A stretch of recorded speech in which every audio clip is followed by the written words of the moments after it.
Let's talk about the next strategy, which is Target ROAS.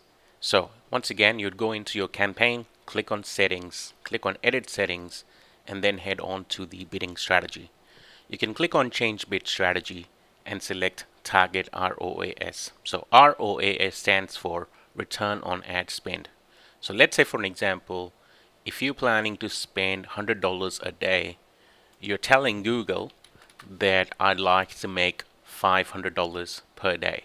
Now, this is fairly straightforward in things like e-commerce stores where you are tracking the revenue that you're deriving, but maybe very unscientific in something like a service business where you are generally targeting leads. So, here what you're doing is telling Google that you want to be able to have 5 times the spend that 5 times the value in return for the spend that you're making.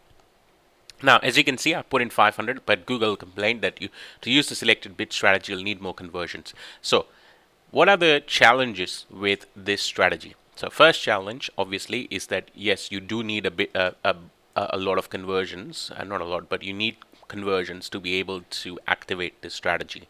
So if you're on e-commerce, this should be fairly straightforward. You plug in your tag manager, plug in your analytics code, and you will start seeing some conversions. But if you're a business that relies on leads or people to fill out forms, and then you get in touch with them, then this will obviously get a little bit trickier because all leads may not convert to business.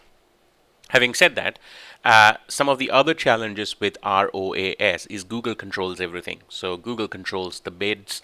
It'll bid as high as as it feels that it requires in order to get your conversion.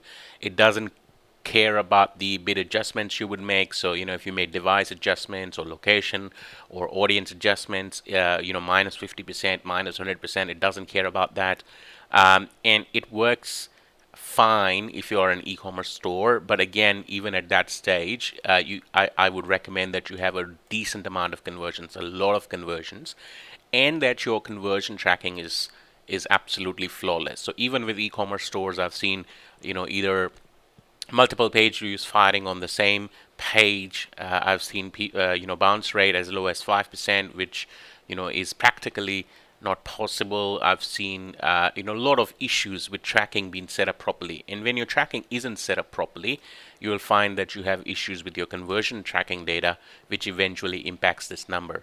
So highly recommend that Target ROAS be used for most likely e-commerce stores. And if you don't have an e-commerce store and you are a service business relying on leads, then obviously there are other strategies that you can focus on.